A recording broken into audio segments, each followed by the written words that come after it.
चरणकमलेभ्यो नमः। ओम नमः परमहंसास्वादित चरणकमल चिन्मकरंदाय भक्तजनमानस निवासाय श्रीरामचंद्राय साम्राज्यमर्पयति भक्तिलवेत्युदग्रम्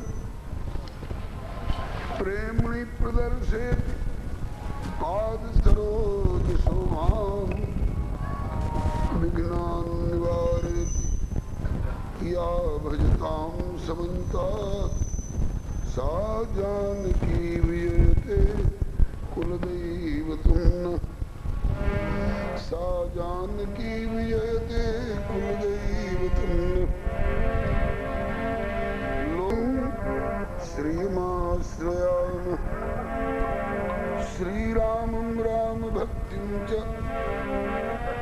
राम भक्तांस्तथा गुरुं वाक्काय मनसा प्रेम्णा प्रणमामि पुनः पुनः। यत्र यत्र रघुनाथ कीर्तनं तत्र तत्र कृतमस्तकाञ्जलिं बाष्पवारि परिपूर्णलोचनं मारुतिं नमत राक्षसान्तकम्।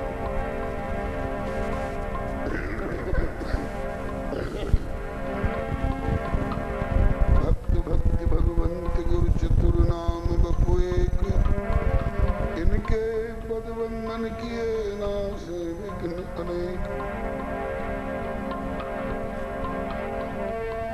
प्रणमो पवन कुमार खलवन पावक ज्ञान घन, व्यास हृदय आधार बसे राम सरचापधर। श्री गिरिजापति गिरिजा गणेश शारद श्रुति, व्यास वाल्मीकि पद पंकज नित ध्यान। द्वादश भागवताचार्य चतुः संप्रदायाचार्य श्री शंकर आचार्य को सपरिकर मनाऊं। तुलसी कबीर सूरनाभा प्रियादास मीरा, श्री नानक चैतन्य को अन्वित रहाऊं।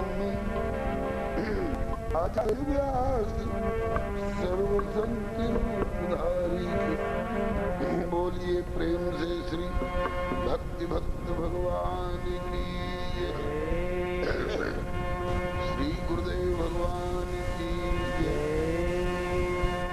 श्री आचार्य चरण की, श्री भगवान नाम संकीर्तन की, राम रसिया श्री हनुमंत लाल की, श्री उमा महेश्वर भगवान की, श्री सरयू मैया की, श्री अवध धाम की, श्री आदि बिंदु गद्याचार्य सरकार की, श्री महाराज जी की, श्री आचार्य प्रतिष्ठा महोत्सव की, श्री गोस्वामी तुलसीदास जी महाराज की, अपने अपने श्री गुरु गोविंद की, श्री सर्वसंत वैष्णव भगवान की। सीताराम जय सीताराम,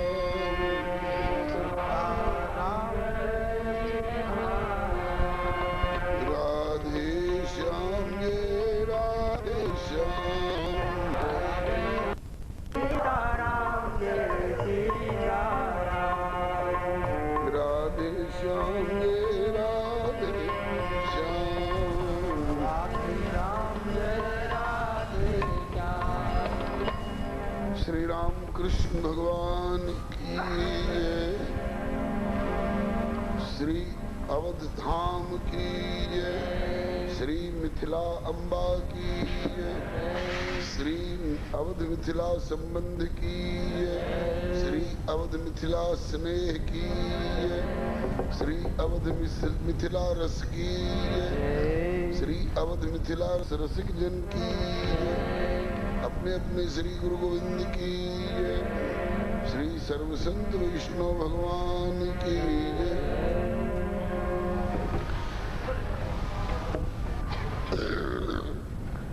श्री प्रभु कृपा से हम सब अतिशय भाग्यशाली हैं जो भारत भूमि में मानव शरीर प्राप्त कर प्रभु की नित्य लीला स्थली श्री अवध धाम में श्री आदिबिंदु गद्याचार्य श्री आचार्य चरण के प्रतिष्ठा महोत्सव के उपलक्ष्य में समायोजित होने वाले इस विशिष्ट कार्यक्रम की सत्संग गोष्ठी में समवेत होकर भगवत भागवत यश गायन एवं श्रवण का सुअवसर प्राप्त कर रहे हैं। हम लोगों के सौभाग्य को देखकर देवता लोग प्राय तरसते हैं, क्योंकि देवलोक में विषय बाहुल्य भले खूब हो, किंतु सत्संग एवं भगवत कथा सुधा का प्राय नितांत अभाव शाही रहता है। देवलोक में प्राप्त समय का सदुपयोग करने के लिए हम लोग प्राप्त संकेत के अनुसार श्री रामचरित की चर्चा कर रहे हैं। श्री रामचरित में भी मिथिला प्रसंग का बड़ा ही विस्तार है, बड़ा रसमय एवं रहस्यमय प्रसंग है। समय थोड़ा पड़ रहा है। प्रसंग प्रथम दिन निवेदन किया गया था कि समझ नहीं पाया जा पा रहा है कि कौन कौन गुण रउरा लाल के सुनाई, कहवा से शुरू करी, कहवा तक गाई।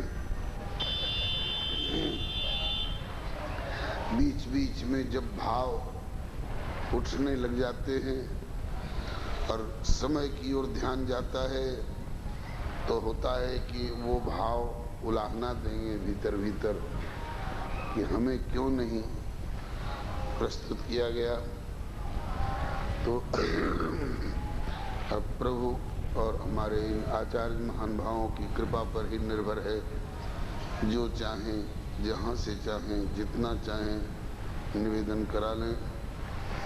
जस कछ बुद्धि विवेक बल मेरे तस कही हों ये हरि के प्रेरे। गोस्वामी जी के इस कथन के अनुसार आज विवाह प्रसंग की चर्चा होनी है। कल जैसे तैसे फुलवारी से निकले धनुष भंग की चर्चा मात्र हुई। उसके बाद का प्रसंग जो है वह वहीं विश्राम दिया गया। कल हम लोगों की चर्चा हुई थी कि भजो दशरथ नंदन जनक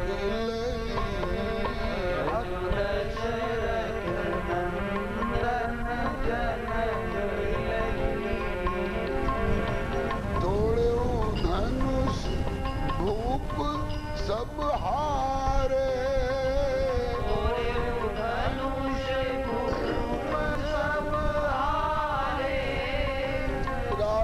जनक की बन गई बात भली। हरि हरि राजा जनक की बन गई बात भली। भजो दशरथ नंदन जनक लली।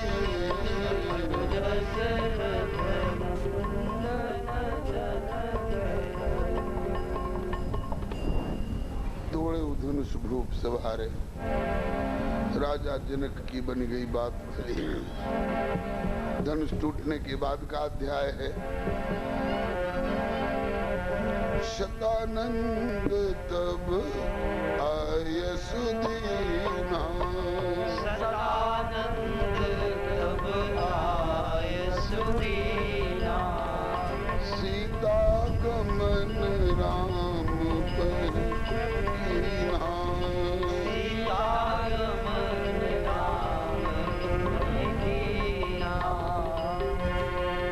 गदगद होके सदानंद जी सिय के आयस दिहले।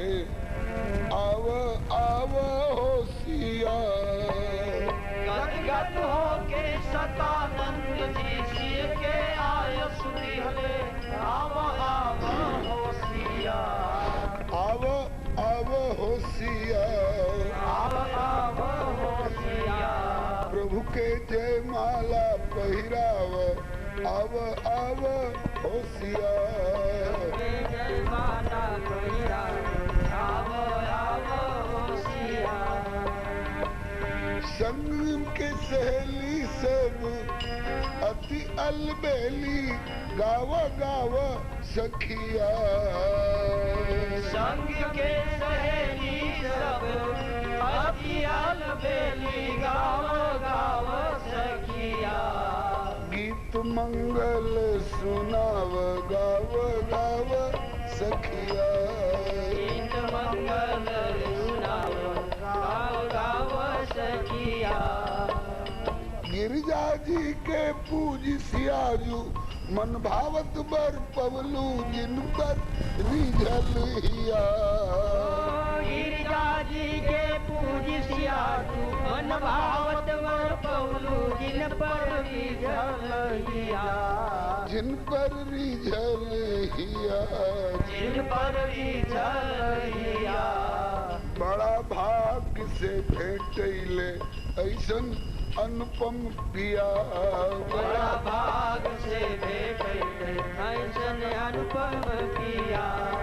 बड़ा भाग्य से भेटैले ऐसन अनुपम पिया। बड़ा भाग से भेटैले ऐसन अनुपम पिया। प्रभु के जय माला पहिराव आव आव होशियार। प्रभु के जय माला पहिराव आव आव होशियार। सियाजू आप बड़ी भाग्यशालिनी हो, ऐसे अनुपम पिया प्राप्त हुए हैं। अनुपम पिया की बात सुनकर रघुनंदन कहीं 7वें आसमान पर न चढ़ जाएं, इसलिए रघुनंदन को भी आगाह किया आप भी भाग्यशाली हैं। कौन तप कैला रघुवर किसी आजी भेटैली मिथिलेश के दिया। कौन तप कैला रघुवर सिया जी भेटैली मिथिलेश के दिया।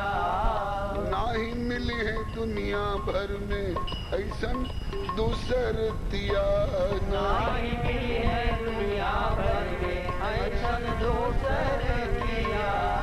नाही मिली है दुनिया भर में ऐसन दूसर दिया। नाही मिली है दुनिया भर में ऐसन दूसर दिया। प्रभु के जय माला पहिराव आव आव होशियार। प्रभु के जय माला पहिराव आव आव होशियार। सिया जी को पाकर रघुनंदन भी सौभाग्यशाली हैं और रघुनंदन को पाकर श्री सिया जी के सौभाग्य का तो कहना ही क्या। अब सखियों ने कहा कि राघव धनुष टूट चुका, संबंध जुट चुका, टूटत ही धन भयऊ विवाहो सुंदर नाग विदित सबका हो। इसलिए साधिकारिक रूप में हम आपसे कहना चाह रही हैं, आप बहुत सुंदर लगते थे। थे क्यों? अब नहीं सुंदर लगते हैं? बोले जब तक सिया जी से दूर दूर थे तब तक तो बहुत सुंदर लगते थे, लेकिन अब सिया जी आपके बगल में आकर नजदीक में खड़ी हो गई ना माला पहराने के लिए, तो अब आप कैसे लगते हैं बतावें? क्या बताइए। कहा कि गोरी गोरी देहिया की कारी पर छैया जाने सारी दुनिया। गोरी गोरी देहिया की कारी पर छैया जाने सारी दुनिया। काया काया कितनी भी गोरी हो सुंदर हो, लेकिन उसकी छाया काली परछाई होती है। बोले आपका कहने का मतलब? बोले कहने का मतलब ये कि सिया सोना ऐसन गोरी तू तो बाड़ करिया। सिया सोना ऐसन गोरी तू तो बाड़ करिया।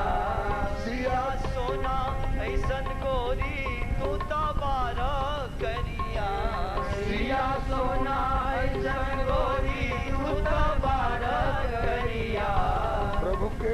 माला पहिराव आव आव ओ सिया।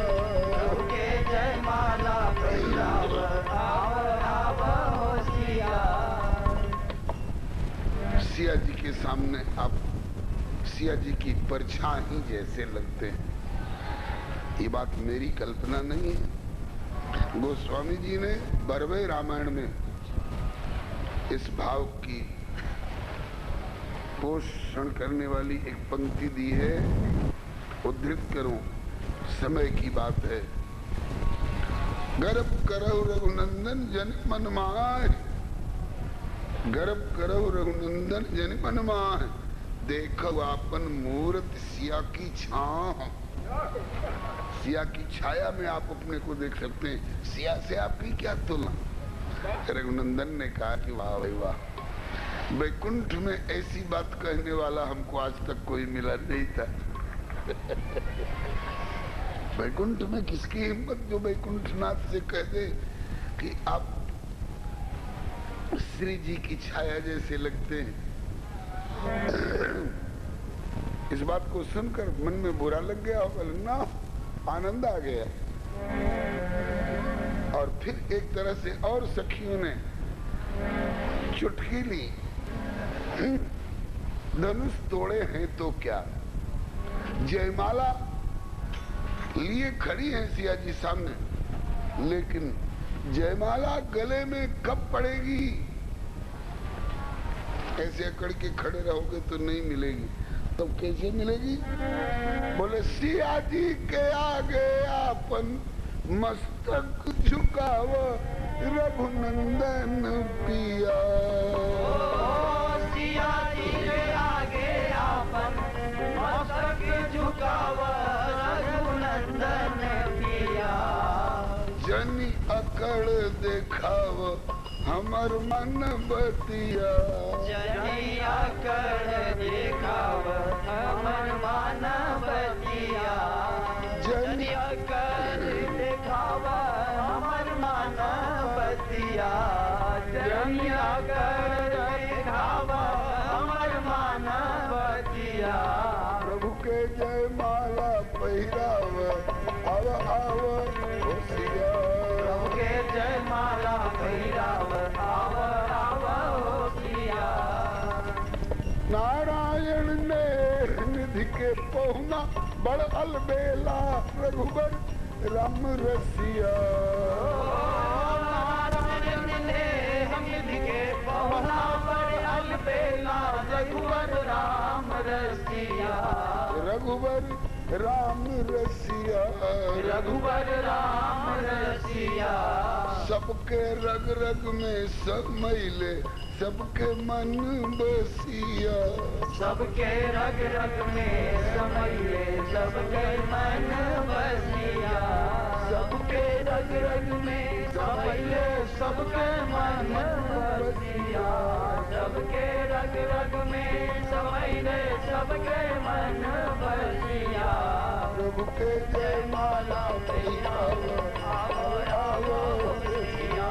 प्रभु के जय माला पहिराव आवो आवो सिया। श्री जुगल सरकार की। अब यहाँ दो मत है। अवधवासी कहते हैं कि हमारे राघव ने मस्तक झुकाया नहीं,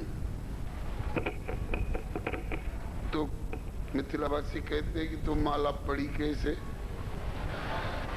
तो अपने राघव का झंडा ऊंचा रहे हमारा, भले भाव से एक ने तर्क दिया कि देखा गया कि सिया जी कद में छोटी है, 6 साल की है, अब्दुल्ला 15 साल के हैं, तो फर्क तो होगा ही। तो सिया जी का हाथ नहीं पहुंच पा रहा है मस्तक तक, तो एक ऊंची चौकी रखी गई, उस पर सिया जी को खड़ा किया गया और फिर माला पहराई गई। तो कहते हैं कि अगर सिर झुकाने में तौहीनी समझते थे तो सिया जी का ऊंचा आसन हो गया, तो फिर इसमें कौन आपकी मूंछ ऊपर हो गई। एक अवधवासी ने युक्ति बताई। लक्ष्मण जी ने देखा कि हमारे भोले भाले भैया कहीं झुक न जाएं भरी सभा में दुल्हन के सामने, तो हमारी मूछ नीची हो जाएगी। तब लक्ष्मण जी ने इशारा कर दिया, भैया सिर मत झुकाना। अब रघुवर असमंजस में पड़े, झुकता हूं तो भाई लक्ष्मण अपनी तौहीनी मानते, नहीं झुकता हूं तो माला पहुंचेगी नहीं माथे तक। सिया जी का हाथ नीचे रह रहा है, क्या करना चाहिए? लक्ष्मण जी समझ गए कि बात उलझ गई, तो लक्ष्मण जी ने सोचा कि एक बीच का रास्ता निकालो जिससे प्रभु झुक भी जाए, माला भी पड़ जाए और ये ताली न पीटने पाए कि झुक गए झुक गए झुक गए। क्या जुक्ति निकाली? लक्ष्मण जी ने सोचा कि प्रभु ने इतना महत्वपूर्ण कार्य किया है जो कोई नहीं कर सका और मैं इनसे छोटा हूं। इस खुशी में मैं प्रभु के चरणों में लौटकर धरती पर सामने से दंडवत प्रणाम करूं तो मुझको उठाने के लिए प्रभु झुकेंगे। सामने से कोई दंडवत प्रणाम करता है तो प्रणम में उसे उठाता है। तो जब मुझे उठाने के लिए प्रभु झुकेंगे उसी समय सिया जी माला डाल देंगे। और ये ताली अगर पीटेंगी झुक गए झुक गए झुक गए, तो मैं खड़ा होकर कहूंगा कि झुक गए। क्या तुम्हारी सिया जी के सामने झुके हैं थोड़े, वो तो मुझे उठाने के लिए झुके थे। तो हमारी मूछ ऊपर रह जाएगी। इसके लिए ये किसी संत का भाव है। असमंजस लख के लखन कीन्हे दंड प्रणाम, तो पड़े भूमि लखी अनुज को झुके उठावन राम।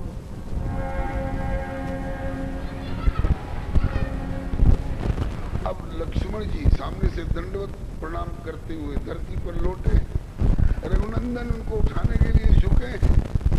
अब दोनों भाई ताक रहे हैं कि अब माला पड़ी, अब माला पड़ी। और भोली भाली सिया जी माला डाल भी देती, लेकिन सखियों ने इशारा कर दिया,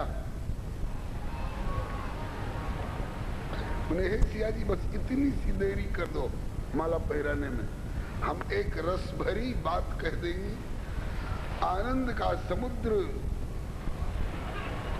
ज्वारायित हो जाएगा, फिर तो तुम्हारे हैं ही पहरा लेना। सिया जी ठिठक गई। सखियों ने कहा, देखो दुनिया वालों, देखने वालों देख लो, चतुराई का क्या नतीजा होता है। प्रणत लखन भू पर पड़े और प्रभु झुकी रहे उठाए, तब तक सिय की चतुर सहेलियां बोली जुगती बनाए। क्या कि पहले तो झुकते न थे सिय सन्मुख श्री राम, पहले तो झुकते न थे सिय सन्मुख रघुनाथ, और अब तो सिय के चरण पर झुके पड़े दो भ्रात, सियावर रामचंद्र की। कहा तो एक भाई के झुकने से काम चल रहा था, चतुराई किए तो अब देखो एक झुके हुए हैं और एक लोटे हुए हैं धरती पर। अस्तु, इसके बाद किसी अतिशि गुरु के ताकल पाए भी नैन सैन किसी अतिशि गुरु के ताकल पाई नैनन सैन सिर झुकाए जयमाल पहिरल राम राजीव नैनियो, सिर झुकाए माल पहिरल राम राजीव नैनियो, जहूँ देसी भेले जय जयकार हो, सुमन झरी लागल, सुमन झरी लागल,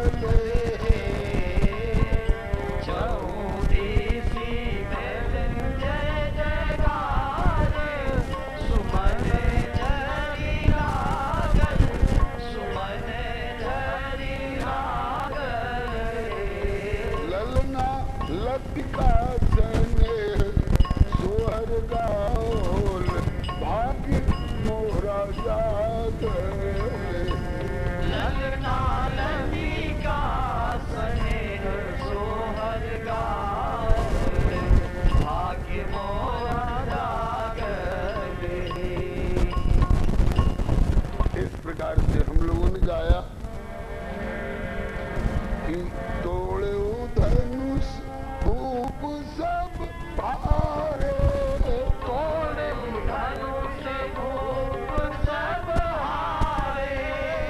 राजा जनक की बन गई बात भली, हरि हरि राजा जनक की बन गई बात भली। भजो दशरथ नंदन जनक लगी, भजो दशरथ नंदन जनक लगी। आई सियाजू संग सहेली, आई सियाजू संग सहेली।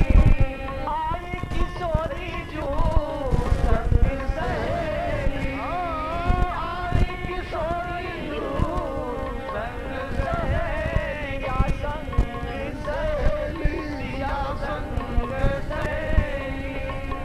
बरमाला पहिराए चली, हरि हरि वरमाला पहिराए चली।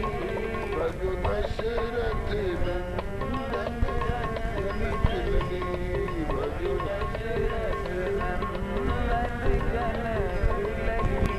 भजो दशरथ नंदन जनक लगी। भजो दशरथ नंदन जनक लगी। श्री युगल सरकार की जय, श्री गुरुदेव भगवान की जय, श्री आचार्य चरण की जय, श्री विश्वामित्र बाबा सरकार की जय, श्री वशिष्ठ बाबा सरकार की जय, श्री सीताराम विवाह महोत्सव की जय, श्री आचार्य प्रतिष्ठा महोत्सव की जय, श्री सर्वसंत वैष्णव भगवान की जय। भजो दशरथ नंदन जनक लगी, भजो दशरथ नंदन जनक लगी। भजो दशरथ नंदन जनक लली, भजो दशरथ नंदन जनक लली। आगे का अध्याय। जनक कीन कौशिकहि प्रणामा, प्रभु प्रसाद धनु भंजो रामा। हे नाथ, हे मुनिनाथ, आपकी कृपा से श्री राम धनुष तोड़ सके। मोहि कृत कीन दुह भाई, दोनों भाइयों ने मुझे कृतकृत्य कर दिया। दोनों भाइयों ने कृतकृत्य किया है कि एक भाई ने? दोनों भाइयों ने कृतकृत्य किया है। कैसे? बोले कि धनुष से टक्कर लेकर श्री राम ने कृतकृत्यता प्रदान की है, और धनुष के बाद एक उपद्रव खड़ा हुआ, उसमें श्री लक्ष्मण जी ने परशुराम बाबा से टक्कर लेकर के और कृतकृत्यता प्रदान की। हालांकि ये अभिनय था, ये एक भाव है। राम जी और परशुराम जी 24 अवतार में से दोनों एक एक हैं। जीव जीव आपस में लड़ते होंगे, लड़ सकते हैं, स्वाभाविक हो सकता है, मायाग्रस्त है। लेकिन क्या भगवान भी आपस में लड़ते हैं कहीं?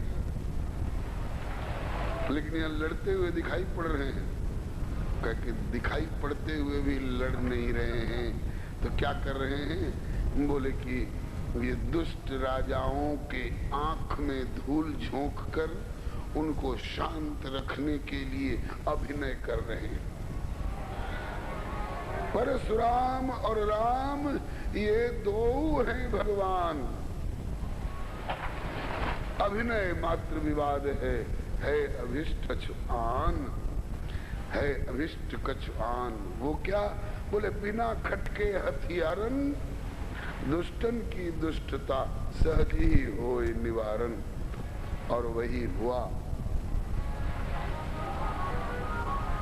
श्री हरे नमः।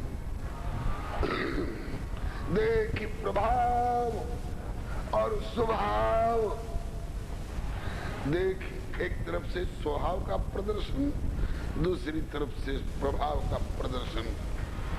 अंत में देखी प्रभाव स्वभाव, नृप किसके तज अभिमान, परशुराम और राम ये दो हैं भगवान।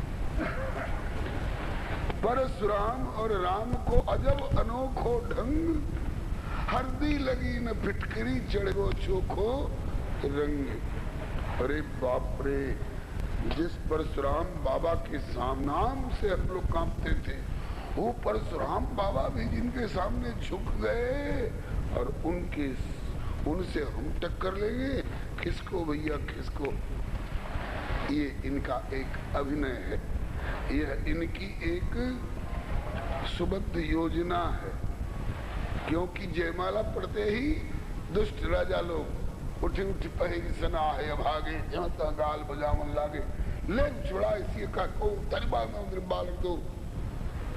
लक्ष्मण जी ने कहा कि क्षत्रिय समाज के लाज का जहाज डूब रहा था, नाक कट चुकी थी इन बेईमानों की, धनुष कोई हिला नहीं सका। भैया ने क्षत्रिय समाज की लाज रखी। चाहिए था इनको बधाई देना, वारे दशरथ के लाल, धनुष से टक्कर लेकर तुमने क्षत्रिय समाज की लाज रख ली। बधाई है सो नहीं, धनुष पर तो जोर दिखाते बना नहीं, और अब चले हैं राम जी पर जोर दिखाने के लिए। धरि बांधो नृप बालक दो, अभी बताता हूँ। लखन लाल जी भी तरस कस पर हाथ ले गए, बहुत चढ़ गई प्रत्यंचार।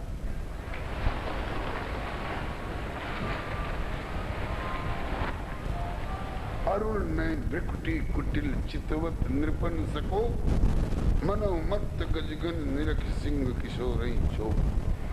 रघुनंदन ने देखा कि अरे लक्ष्मण की तिवरी चढ़ गई, लक्ष्मण के धनुष की प्रत्यंचा चढ़ गई तो अनर्थ हो जाएगा। इसलिए रघुनंदन ने नेत्रकोर से इशारा किया, ठहरो लक्ष्मण ठहरो। लक्ष्मण कहते हैं कि अब रोकिए मत, मेरे रहते आपके ऊपर कोई आंख उठा दे, मेरे रहते आपके ऊपर कोई जुबान चला दे, अभी देखता हूं इन दुष्टों को। रघुनंदन ने कहा ठहरो। कहा कि भैया इन दुष्टों का यही इलाज है। लात के देवता बात से नहीं मानते। प्रभु ने कहा कि यही इलाज तेरी दृष्टि में हो सकता है भैया, लेकिन अवसर के अनुरूप सही इलाज नहीं माना जाएगा। क्यों? अभी धनुष टूटते ही, जयमाला पड़ते ही किसकी वर्षा हुई है? प्रसून की वर्षा हुई है। और तेरा धनुष खिंच जाएगा तो कौन किसकी वर्षा होगी? खून की वर्षा होगी। तो जहाँ बरसल प्रसून, कहाँ अब गिरे जन खून। तो रघुबर ठमके लगलनिना, रघुबर थमके लगलनिना, नेत्र कोर के इशारा लखन के। ठहरो। तो लक्ष्मण जी ठहर तो गए, थमक तो गए, लेकिन सोचा कि आखिर ये दुष्टों की बकबक शांत कैसे होगी। इतने में तेई अवसर सुन शिवधन भंगा, आए भृगुकुल कमल पतंगा। केवल आए परशुराम जी, और आए और अभी कुछ बोले नहीं, आते ही सब दुष्टों की तलवारें म्यान में चली गई,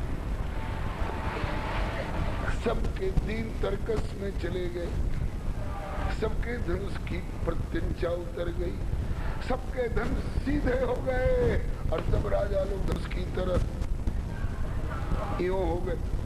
पितु समेत कई कई निजनामा, लगे करण सब दंड प्रणामा। लक्ष्मण जी बहुत प्रसन्न हुए। वाह भैया, कहते हैं कि नीति प्रीति परमार्थ स्वार्थ, कौन राम समझान जितारथ। कैसे? अरे परशुधर के अवाई, भैली दुष्टन के दवाई। तो दुष्टों को शांत करने की एक दवा हो गई।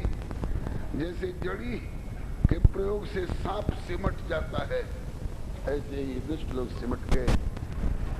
परशुराम और राम को अजब अनोखो ढंग हरदी लगी न फिटकिरी चढ़ी वो जोखो रंग। इसीलिए आज श्री विदेहराज कहते हैं मोहि कृतकृत्य कीन दो भाई। धनुष से टक्कर लेकर श्री राम ने और परशुराम बाबा से टक्कर लेकर के लक्ष्मण ने लाज रख ली, मुझे कृतकृत्यता प्रदान की। अब जो उचित तो कहिए गोसाई, अब क्या होना चाहिए? विश्वामित्र बाबा बोले, राजन रहा विवाह चाप आदीना। विवाह तो धनुष का दिन था, आपकी प्रतिज्ञा के अनुसार टूटत ही धन विवाह हो गया। ब्याह सबको मालूम है, सुर नाग सबका हो। अगर कह देते विश्वामित्र जी की चढ़ाओ दुल्हन को रथ पर, अभी हम थाती जिनकी उनको ले जाकर सौंपते। वशिष्ठ जी ने कहा था लीजिए सुलसाए ही नाही नहीं कर रहे हैं, रामदेव नहीं बने गोसाई। जब तक आए बिचौलिया अगुआ नहीं आए थे तब तक बहू कहाँ मिलेगी, बहू कहाँ मिलेगी। और बहू खिलाने वाले बिचौलिया आए तो रामदेव नहीं बने गोसाई करते हैं। अरे दीजिए हुलसाए ही संशय प्रमाद त्यागी। कौशिक के संग राम लक्ष्मण यदि जाई हैं, मेरी कला विद्या में पारंगत भय, अब तो इनसे बला अति बला विद्या बन पाई। वो विद्या कैसी होगी? बोले भूख नहीं, प्यास नहीं, तब उदास नहीं, दिन दिन प्रकाश, तन तेज अधिकारी है। और नारायण जुगल जाए आई है चतुर होई के, चारों अगर जाई है तो आठ होई के आई। इसलिए दो दो दो। फिर दे दिया और बोले कि अब गुरु जी का आशीर्वाद फलित दिखाई पड़ रहा है। अगर विश्वामित्र जी कहते कि चढ़ाओ 2 का 4 और 4 का 8 वादा, विश्वामित्र जी ने तो नहीं किया है, वशिष्ठ जी ने भविष्य का संकेत दिया है। धर्म सुजस प्रभु तुमका इनका अति कल्याण। पूछिए गुजराती भाई बहन लोग बैठे हैं, इनके यहाँ कल्याण का क्या अर्थ होता है? कल्याण माने विवाह, फलाने का कल्याण होने जा रहा है, माने ब्याह होने जा रहा है। अस्तु, आज वो दिन देखने को मिला है। महर्षि विश्वामित्र ने कहा कि राजन, तो यद्यपि आपके प्रतिज्ञा के अनुसार टूटत ही धनु भयो विवाह, फिर भी तदपि जाय अब करहु तुम यथा वंश व्यवहार। बूझ विप्र कुल वृद्ध गुरु वेद विधिन आचार। दूत अवधपुर पठवहु जाई। दूत अवधपुर पठवहु जाई। जो आनहि नृप दशरथ ही बोलाई। जो आनहि नृप दशरथ ही बोलाई। मंगल पत्रिका भेजिए, लग्न पत्रिका अयोध्या के लिए। समधी जी बारात लेकर पधारे और निमकुल रघुकुल मिल रचे। निमकुल रघुकुल मिल रचे, मिथिला अवध उठा। सुख पूर्वक संपन्न हो सिय रघुवीर विवाह। मिथिलापति मुनि आय सुपारी। मिथिलापति मुनि आय सुपारी। समधी को पाती पठवाई। समधी को पाती पठवाई।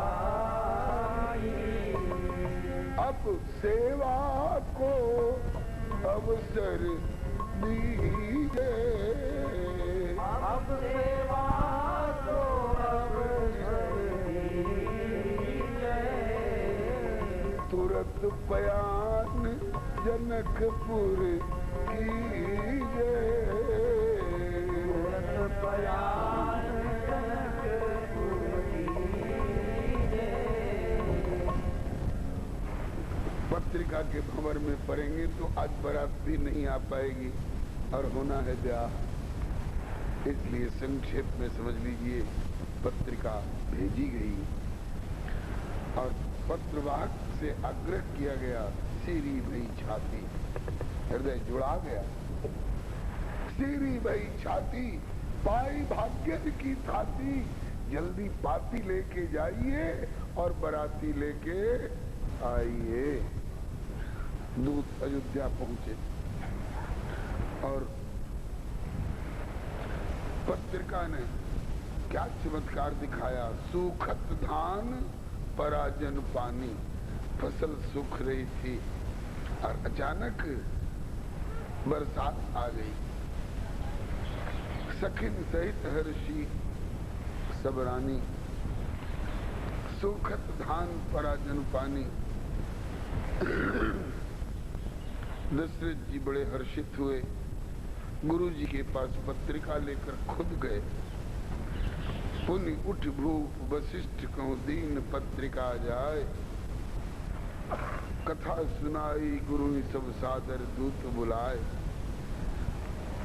दशरथ जी ने कहा, गुरु जी अब क्या आज्ञा है? कहेगी गुरु जी बोले कल सवेरे। कल सवेरे ब्याह के अभी कितने दिन बाकी हैं? कहा कि 1.5 महीना। कहा कि 1.5 महीना अभी बाकी है और अब कल सवेरे बारात प्रस्थान करेगी। क्यों साहब, आप लोगों को पत्रिका लेकर जनकपुर से यहाँ तक आने में कितने दिन लगे हैं? बोले 5 दिन। तो लगभग उतने ही लगेंगे जाने में भी बारात लेकर। तो ब्याह के दिन अभी 1.5 महीना है, अगहन सुदी पंचमी, और बारात कल सवेरे प्रस्थान करेगी। इतना पहले बारात पहुंच जाएगी, लड़की वाले क्या सोचेंगे? क्या वहां अकाल पड़ा हुआ था? इन लोगों को भरपेट खाने को नहीं मिल रहा था? इतना दिन पहले चल करके खूब रसगुल्ला चावेंगे। बारात लड़की वाले क्या सोचेंगे, क्या कहेंगे? गुरुजी बोले कि लड़की वालों को जो कहना था वो पत्र में कह चुके। बारात शीघ्र लेके जनकपुर पधारिए जी, बारात शीघ्र लेके जनकपुर पधारिए जी। कृतार्थ कीजिए निज चरण धूर डारिए जी, कृतार्थ कीजिए निज चरण धूर डारिए जी। हमें दर्शन दे अपने लाल को निहारिए जी, हमें दर्शन दे अपने लाल को निहारिए जी। और हमारी सौंपी अपनी छाती को संभारिए जी, हमारी सौंपी अपनी छाती को संभारिए जी। हमारी सौंपी अपनी छाती को संभारिए जी, हमारी सौंपी अपनी छाती को संभारिए जी। वो तो आग्रह कर रहे हैं कि पत्र पाते ही आप कृपा करके प्रस्थान करें, शीघ्र पधारने की कृपा करें। जब लड़की वाले शीघ्र बुला रहे हैं तो हम विलम्ब क्यों करें, चाहे जितने दिन बाकी हो। ठीक है सरकार। पाती लिखल बाटे थोड़ा, अब जल्दी साजू हाथी घोड़ा। पाती लिखल बाटे थोड़ा, जल्दी साजू हाथी घोड़ा। जल्दी साजू हाथी घोड़ा, जल्दी साजू हाथी घोड़ा। दूत ने भी, पत्रवाहक ने भी जोर लगा दिया। बाटे कर जोर गिनती सरकार से, राजा जनक दरबार से। बाटे कर जोर गिनती सरकार से, राजा जनक दरबार से। हम तो पाती लेके अली सरजू पार से, राजा जनक दरबार से। हम तो पाती लेके अली सरजू पार से, राजा जनक दरबार से। श्री कौशल किशोर की, श्री मिथिलेश राज किशोरी जी की। चक्रवर्ती जी ने गुरु जी के सामने ही सुमंत्र जी से कहा, सुमंत्र जी आप क्या करना? बोले कि पूरे 84 कोस अयोध्या राजधानी भर में न्योता फिरा दीजिए, जिसकी इच्छा हो। चलो बेग रघुवीर बराता। एक संत बीच में खड़े हो गए। एक संत का भाव है, नारद बाबा वहां बैठे थे। नारद बाबा ने कहा, वाह दशरथ वाह, राम जी का ब्याह होने जा रहा है और केवल 84 कोस में न्योता फिरेगा। राम जी केवल 84 कोस वालों की बपौती है। को अत जीव जंतु जगमाही, जय रघुनाथ प्राण प्रिय नाई। राम प्राण प्रिय जीवन जी के और स्वार्थ रहित सखा सब ही के, जो सबका निस्वार्थ सखा है, उसके बारात में केवल 84 कोस के लोग जाएंगे। सरकार हमारी तो सामर्थ्य 84 कोस तक में ही न्योता फिराने की है। कहा कि तुम अपनी सामर्थ्य के अनुसार 84 कोस में न्योता फिराओ। मैं जा रहा हूं 84 लाख योनि में न्योता फिराऊंगा और ये कह के फिराऊंगा न्योता। नारद जी से बढ़ करके प्रचार करने वाला कोई होगा नहीं। नारद जी ने कहा कि मैं ये कह के प्रचार करूंगा कि दुनिया वालों, तुमने भगवान के अवतार बहुत देखे होंगे, लेकिन अभी तक किसी भी अवतार में उनके माथे पर मोर और सेहरा का दर्शन नहीं किया होगा। आज विश्व में प्रथम बार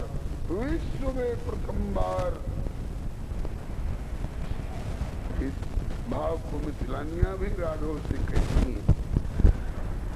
धारि अवतार बार बार वे विचार कहे, असुर संहारी भूमि भार भूर चारे हो। कच्छ मच्छ वामन बरा। देखिए तो ये पूर्ववर्ती अवतार है। किसी भी अवतार में माथे पर मोर और सेहरा दिखाई पड़ता है क्या? धारी अवतार बार बार वे विचार करें, असुर संहार भूमि भार भूल टारे हो। कच्छ मच्छ वामन बरा नरसिंह पुनि होके परशुराम, अब तक रहे आप कुंवारे हो। नहीं तो सांची कहो लाल, कहाँ दुल्हा बने हो कब। भला और कौन ठोर मोर चेहरा सिरधारे हो। ये तो नारायण मैथिली कृपा से बरवेश पाए, सहित समाज आज मिथिला पधारे हो। ये मिथिलावासियों का और अवधवासियों का चुटकुला नोक झोंक वाला है। मिथिलावासी कहते हैं कि अति उदार करतूतिदार, सब अवधपुरी की बामा, खीर खाए सुख पैदा करती, पति कर नहीं कुछ कामा। तो अवधवासी कहते हैं, को नहीं जन्मत मात पिता बिन, ये बधी वेद की नीति। अब तुम्हारे तो धरती से उपजे, अस हमारी नहीं रीति। अवधवासियों, तुम्हारे यहाँ पिता की जरूरत नहीं होती है, माताएं खीर खा के संतान प्रकट कर लेती हैं। अवधवासी कहते हैं कि मिथिलावासियों, चलो हमारे यहाँ माँ की तो जरूरत पड़ी ना, तुम्हारे यहाँ तो न माँ की जरूरत न बाप की जरूरत, हल चला के गेहूं चना की तरह धरती में से पैदा कर लेते। तो इस पर मिथिलावासी कहते हैं कि इसमें तो मिथिला और गौरवान्वित हो रही है। बोले वो कैसे?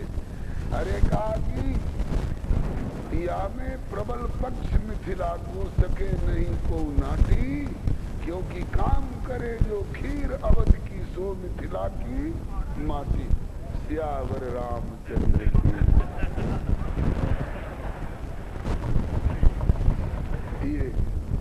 ये मधुर संबंध के अंतर्गत हृदय को उल्लसित कर देने वाले ये मधुर चुटकुले हैं।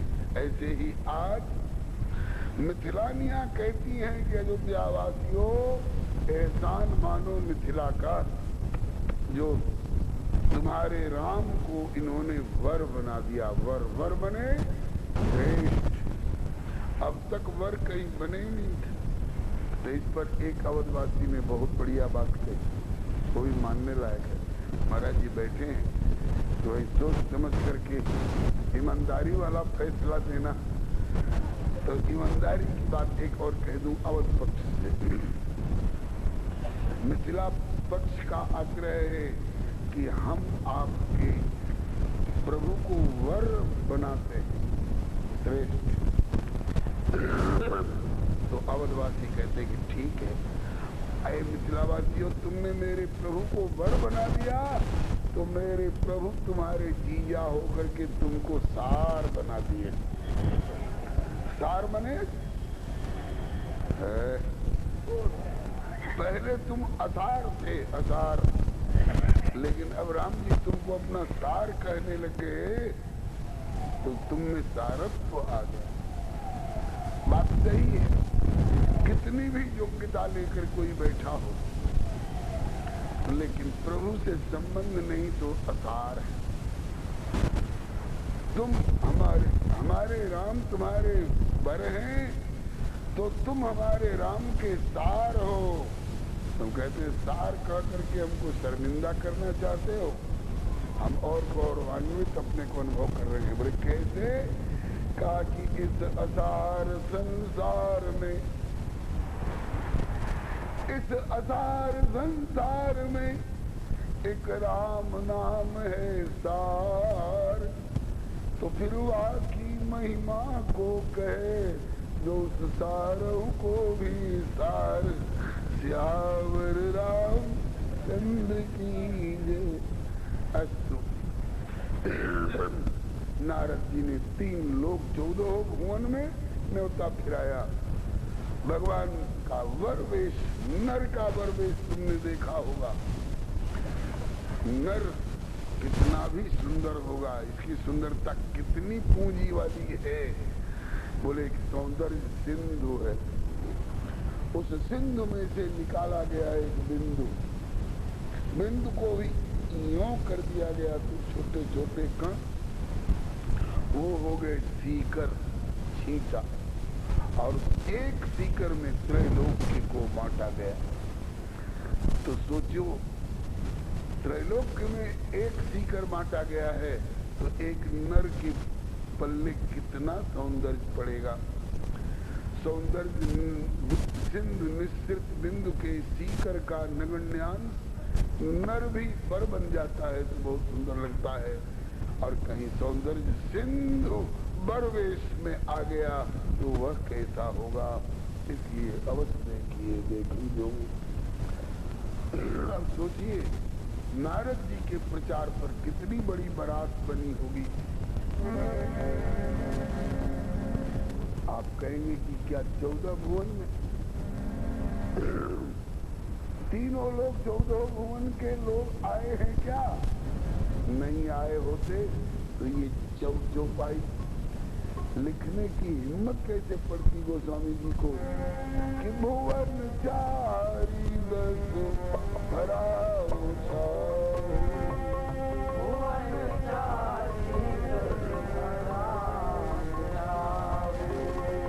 जनक सुता रघुवीर विवाह, जनक सुता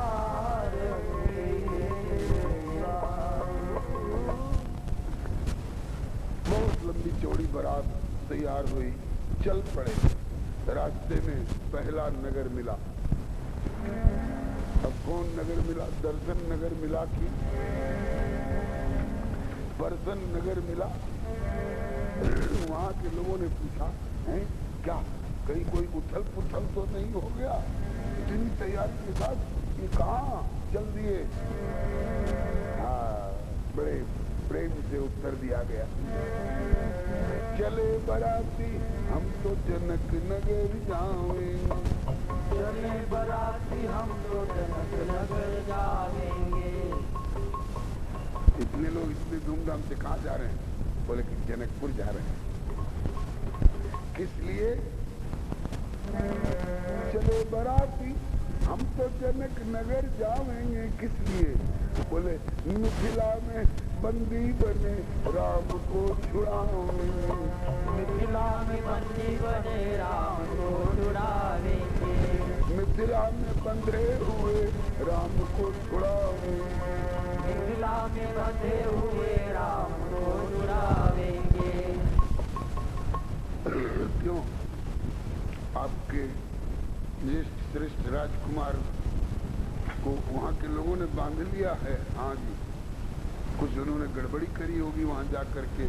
बोले हाँ, 2 गड़बड़ी करी। क्या? एक तो जाते ही वहाँ बहुत बड़ी बड़ी चोरी की, सबका चित्त चुरा लिया और सबकी आंखें चुरा ली।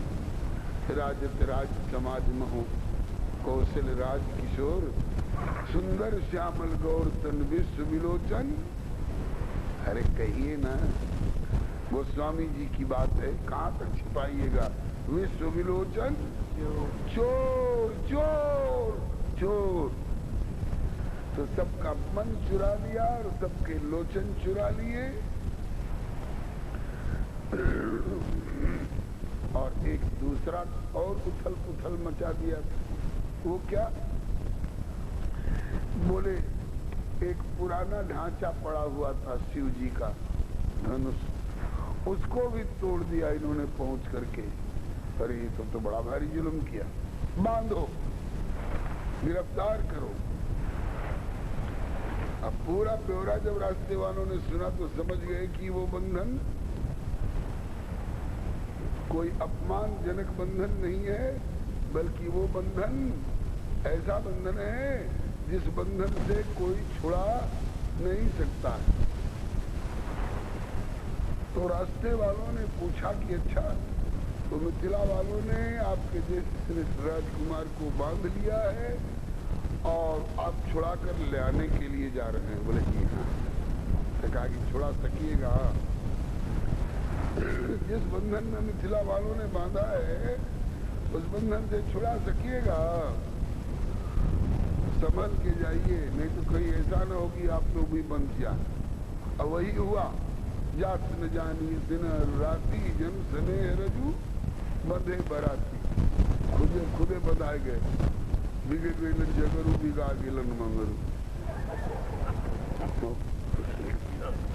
गए छुड़ा करके लाने के लिए, खुदे बंध गए। जन सने रजू बंधे बराती। छुड़ा सकिएगा? अरे बोले कोशिश करेंगे। और न छुड़ा सकिएगा तब क्या करिएगा? तुम सोच के जाइए। साधु तो सोच चुके हैं। क्या सोच चुके? बोले यही, चले बराती हम तो जनक नगर जाएंगे। चले बराती हम तो जनक नगर जाएंगे। मिथिला में बंदी बने राम को छुड़ावेंगे। मिथिला में बंदी बने राम को छुड़ावेंगे। और छुड़ा सके न तो बंधे हुए ही लावेंगे। छुड़ा सके न तो बंधे हुए ही लावेंगे। छुड़ा न पाए तो बंधे हुए ही लावेंगे। छुड़ा न पाए तो बंधे हुए ही लावेंगे। नहीं छुड़ा पाए तो बंधे बधाए लाएंगे। कौन चीज में बंधे बधाए लाएंगे? बोले कि जानकी के अंचल के छोर में बंधे हैं। अपनी नगरी में, अपनी राजधानी में अपने ज्येष्ठ श्रेष्ठ राजकुमार बंधे हुए आएंगे, इन्हें शर्म नहीं आएगी? बोले शर्मा जी नहीं है जो शर्म आ जाए, ये वर्मा जी। और ये बंधन भी शर्माने वाला बंधन नहीं है, गौरवान्वित होने वाला बंधन है। छुड़ा न पाए तो बंधे हुए ही लावेंगे। छुड़ा न पाए तो बंधे हुए ही लावेंगे। अवध के लोग सकल जीवन फल पावेंगे। अवध के लोग सकल जीवन फल पावेंगे।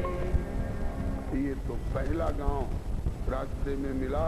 वहाँ के लोगों ने पूछा, इतने लोग इतने धूमधाम से कहाँ जा रहे हैं, क्यों जा रहे हैं? तो ये उत्तर हुआ। और बारात आगे बढ़ी। दूसरा गांव रास्ते में मिला। वहाँ के लोगों ने पूछा, इतने लोग इतने धूमधाम से कहाँ जा रहे हैं, क्यों जा रहे हैं? तो दूसरी जगह उत्तर दिए। अरे थोड़ा और जोरदारी वाला उत्तर दो। हाँ, कहिए साहब, इतने लोग कहाँ जा रहे हैं, क्यों जा रहे हैं? बोले कि बारात जा रही है। बारात जा रही है। कहाँ से चले? बोले अयोध्या से चले। कहाँ तक जाना है? बोले जनकपुर तक जाना है। यहाँ तक तो बड़े शान से उत्तर दिए। इसके बाद रास्ते वालों ने पूछ दिया कि इस बारात के दुल्हा कहाँ है? अब तो बोल बंद लगा कि चक्का कहीं पंचर हो गया, गाड़ी ठप। क्यों साहब? बड़ी ध्यान से बोल रहे थे, बारात जा रही है, अयोध्या से चले हैं, जनकपुर तक जाना है। अब चुप कैसे पड़ गए? बोले अब तो उत्तर देने में लाज लग रही है। क्यों? बोले दुल्हा तो नहीं है। दुल्हा नहीं है, अब बारात जा रही है। वारे बारात, ये कैसी बारात? सबसे बेढंगी बारात भोला बाबा की थी। सबसे बेढंगी बारात भोला बाबा की। लेकिन दूल्हा तो साथ है, भले घोड़ा पर और सवारी पर नहीं, बैल पर बैठा है। भले बैल के पूंछ की और मुंह किए हुए, भले बैल के मुंह की और पीठ किए हुए है, लेकिन बर मौजूद तो है। और ये कैसी बारात? देखी न ऐसी बारात जी, जैसी रघुवर तुम्हारी। देखी न ऐसी बारात जी, जैसी रघुवर तुम्हारी। पूछे लोग कहाँ है दुल्हा? पूछे लोग कहाँ है दुल्हा?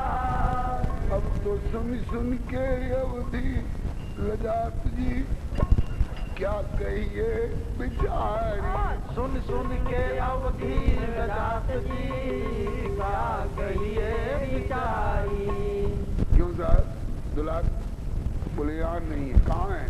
बोले कि पहले से पर ससुरारी में बैठे। पहले से पर ससुरारी में बैठे।